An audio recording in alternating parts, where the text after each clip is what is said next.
और इस समय एक महत्वपूर्ण खबर आ रही है। 16 साल से कम बच्चों की कोचिंग बंद। कोचिंग संस्थानों के लिए गाइडलाइंस जारी कर दी गई हैं। शिक्षा मंत्रालय का बड़ा फैसला आया है।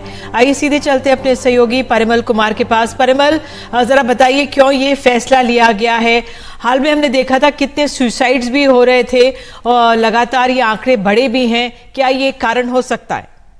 देखिए, सबसे बड़ी वजह यही है कि सुसाइड के जो मामले इस बीच में हमने देखे कि बहुत ज्यादा तादाद में हो रहे थे और अलग अलग जगहों से खबरें आ रही थी। और इसमें ये कहा गया है सीधे तौर पे एजुकेशन मिनिस्ट्री की तरफ से, जो डिपार्टमेंट ऑफ हायर एजुकेशन है उसने ये कहा है कि इससे दबाव वाली स्थिति पैदा होती है और बच्चों के मन में, और सुसाइड की बात भी इसमें कही गई है कि जिस तरीके से सुसाइड की घटना बढ़ी और कई परिवारों के जो प्रीसियस लाइफ हैं वो चले जाते हैं। साथ में इसमें यह भी कहा गया है कि फायर इंसिडेंसेस और बाकी चीजें भी देखी गई है कोचिंग संस्थानों में। तो एक guideline for regulation coaching centre की जरूरत थी और इसी वजह से ये गाइडलाइन जो है वो बनाई गई है।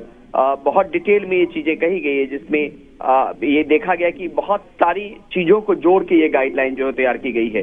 ये कॉपी तमाम जो प्रिंसिपल सेक्रेटरी है स्टेट्स के, यूटीज के, उनको भेजा गया है। होम एमएचए जो है उसको भी इसमें मार्क किया गया है और साथ में इस गाइडलाइन को लेकर एक विस्तृत रिपोर्ट जो है, करीब 14 पन्नों की रिपोर्ट में ये चीजें दी गई है। लेकिन जो सबसे अहम बात है, जो आपने भी कही कि सुसाइड की जो घटना बढ़ रही थी उसके बाद इसकी जरूरत पड़ी और लगा कि इस तरीके की गाइडलाइन आनी चाहिए, जिसके बाद ये गाइडलाइन एजुकेशन मिनिस्ट्री ने जारी की है। बिल्कुल, बहुत बहुत धन्यवाद परिमल इस जानकारी के लिए। तो जो कोचिंग संस्थान है वहाँ पर 16 साल से कम बच्चों की कोचिंग बंद हो गई है।